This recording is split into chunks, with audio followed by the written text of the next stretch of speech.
2018 में आई रोबो 2.0 भारतीय सिनेमा की सबसे महंगी फिल्म है। इस मूवी का बजट 547 करोड़ रुपए है और बॉक्स ऑफिस कलेक्शन 800 करोड़ रुपए है।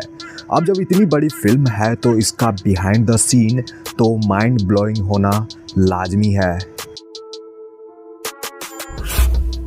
रोबो 2.0 का पहला सीन है यह, जब लोगों के हाथ से मोबाइल फ़ोन उड़ने लगते हैं तो उसमें कई सारे शहर और सड़कों को भी दिखाया जाता है।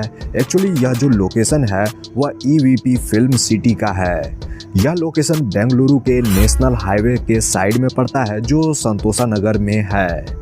इस फिल्म सिटी के अंदर मूवी का मैक्सिमम पार्ट शूट हुआ है। यही मोबाइल स्टोर दिखाए गए हैं और इसी जगह ट्रक वाला शूटिंग भी हुआ है और इस फिल्म सिटी में ही तोड़फोड़ और कई सारे एक्शन सीक्वेंस भी शूट हुए हैं। मोबाइल फ़ोन से भरी ट्रक जब स्टोर में आने वाली होती है यह उसी वक्त का सीन है। देखिए इसे किस तरह से नाइट में शूट किया गया था, जो एक्चुअली चेन्नई के नेशनल हाईवे पर ही फिल्म आया गया है। इसी सीक्वेंस के अगले पार्ट में कुछ इस तरह से शूट किया गया था। यहाँ टेलीकॉम कंपनी के ऑनर का सामना जब पक्षी राजन से होता है। एक्चुअली इस सीन को शूट करने के लिए कई सारे ट्यूब लाइट्स को कुछ इस प्रकार से सजाया गया था, तब जाकर यह प्यारा सा शॉट आपको मूवी में देखने को मिला।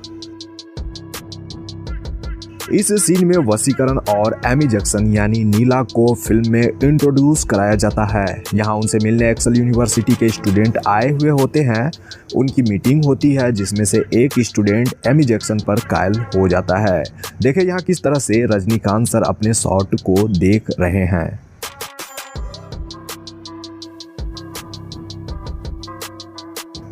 फिल्म में यह उस समय का सीन है जब पक्षी राजन मिलिट्री पर हमला करता है। इस सीन को शूट करने के लिए डुप्लीकेट टैंक्स बनाए गए थे ताकि उसे शूटिंग के दौरान विस्फोट कराया जाए। बिल्कुल ऐसा ही हुआ क्योंकि यहाँ इस शूटिंग के लिए 2 विस्फोट कराए गए थे, टैंकों की और एक कार की, जो बिल्कुल रियल थे।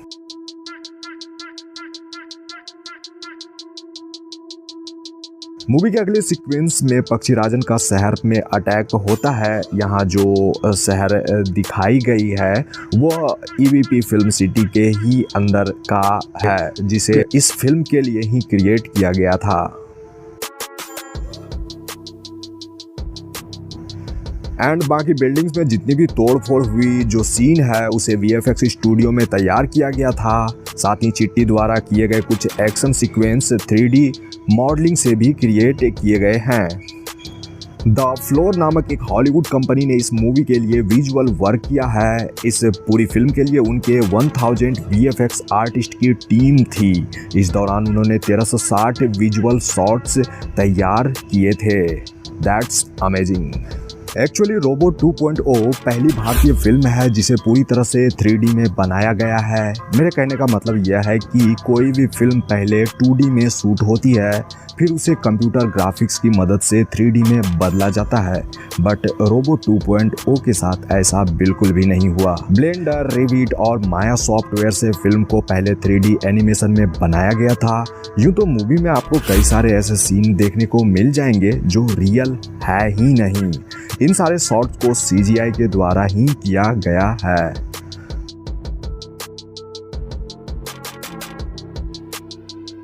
आप जो इस शख्स को यहाँ देख रहे हो वह नीरव शाह है। वह भारतीय फिल्म इंडस्ट्री के सबसे फेमस सिनेमेटोग्राफर हैं। उन्होंने धूम 2, वालीमय और टाइगर सीरीज के लिए भी सिनेमेटोग्राफी करी है। उन्होंने क्रिस्टोफर नोलन की टेनेट की मुंबई वाली शूटिंग को भी सिनेमेटोग्राफी करी थी।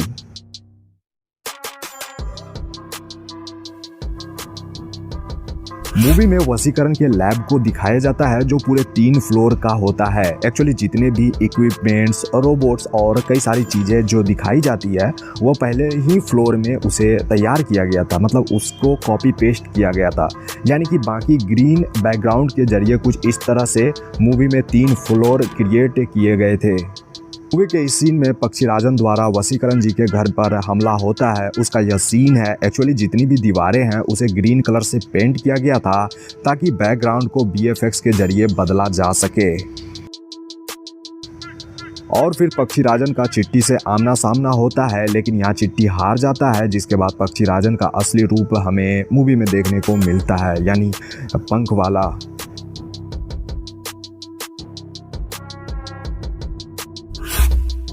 पक्षीराजन के बाद फिल्म में चिट्टी का नया अवतार होता है, यानी रोबोट 2.0। उसका चाल ढाल और रेड कलर के बाल, यानी सब कुछ नया। यहाँ रजनीकांत सर अपना शॉट देखकर हंस रहे हैं।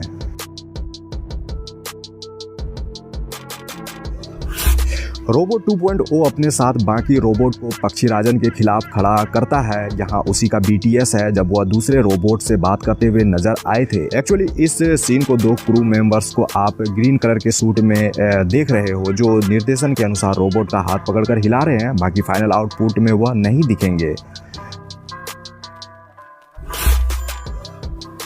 मूवी का क्लाइमेक्स एक स्टेडियम में फिल्माया गया है। मैं आपको बता दूं कि यह जो लोकेशन है वो एक्चुअली दिल्ली में स्थित जवाहरलाल नेहरू स्टेडियम का ही सीन है। इस लोकेशन पर 3 तरह से शूटिंग हुई थी। पहली शूटिंग में स्टेडियम भरी हुई थी, जिसे बाहरी लोगों से भरा गया था ताकि कुछ पार्ट की शूटिंग हो सके। उसके बाद जितने भी लोग स्टेडियम में थे वो सारे क्रू मेंबर्स और कलाकार ही थे। जब पक्षीराजन के पास रोबोट 2.0 आता है तभी का यह सीन है। एक्चुअली वह एक ऑक्टोपस कैमरे को पकड़कर बीच फील्ड तक पहुंचता है, वहीं उसके पीछे कैमरामैन भी इस तरह से आता दिखेगा। पक्षीराजन के पंख उगने और गायब होने की शूटिंग को एक स्टूडियो में ही शूट कर लिया गया था, जिसके बाद उसे जो ट्रांजिशन इफेक्ट के जरिए रिप्लेस और ऐड किया जाता। वैसे तो मूवी का maximum scene Jawaharlal Nehru stadium Delhi में ही हो गया था। बाकी जितने भी तोड़-फोड़ आपने देखा था उसके लिए एक अलग सा स्टेडियम जैसा सेट तैयार किया गया था। बाकी की शूटिंग वहीं पर हुई थी।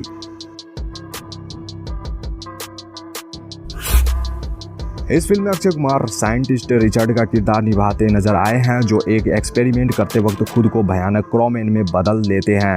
वैसे तो अक्षय कुमार की 3 अलग अलग लुक आपको यहाँ देखने को मिल ही गई थी, जिसमें उनका यह वाला जो लुक है और फाइनल क्रोमैन वाला लुक सबसे इंटरेस्टिंग था। अक्षय कुमार के इस पावरफुल लुक को तैयार करने के लिए प्लास्टर ऑफ पेरिस का इस्तेमाल किया गया था। इसे प्रोस्थेटिक मेकअप भी कहा जाता है। यह प्रक्रिया जो है वो काफ़ी दर्दनाक होता है, क्योंकि अक्षय ने अपने इस मेकअप के बारे में कहा था कि उन्हें इसके लिए रोजाना 4 से 6 घंटे तक एक चेयर पर ही बैठ कर रहना पड़ता था, और तो और 2 घंटे तो मेकअप उतारने में लग जाते थे।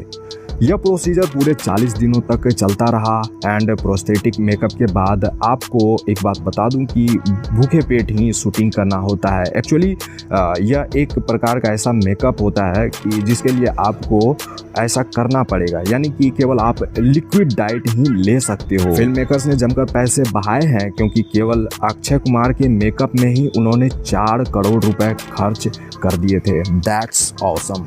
लाइका प्रोडक्शन हाउस ने पैसे खर्च करने में कमी नहीं छोड़ी है, क्योंकि एक तरफ सुपरस्टार रजनीकांत और अक्षय कुमार हैं, तो वहीं फिल्म के डायरेक्टर एस शंकर हैं, जिन्होंने इससे पहले आई जैसी ब्लॉकबस्टर मूवी दे चुके हैं। एमी जैक्सन ने मूवी में नीला का किरदार निभाया है, जो एक रोबोट रहती है। मैं आपको बता दूं कि उनका डायरेक्टर साहब के साथ दूसरी फिल्म है, जबकि पहली फिल्म विक्रम के साथ थी आई, यानी आई मूवी, जिसमें एमी जैक्सन और विक्रम थे, जो ब्लॉकबस्टर रही थी।